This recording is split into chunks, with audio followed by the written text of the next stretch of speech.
cho nó chất không. Vừa đăng bài được 2 phút thì có ông nhảy vào quát giá, tưởng quay vào ô hốc được, hóa ra thì mẹ mày quay bố vào ô mất hút. Mẹ nhắn tin trả lời báo giá các kiểu, mẹ mày chỉ hiện chữ đã xem này.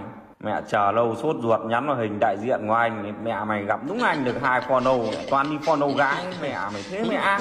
Nắm anh vào nhắn tin hỏi giá trả lời báo giá xong cái là cũng gọi là ra đi không một lời từ biệt luôn, như kiểu là trúng gió độc, cấm khẩu luôn, không lời chăm chối đâu hết, mẹ thế mẹ ác.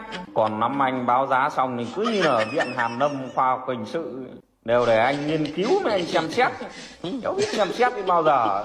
Nhiều lúc trả lời tin nhắn xong mẹ ra đi đều không một lời chăn chối, không chào một câu, mẹ thế mới cay.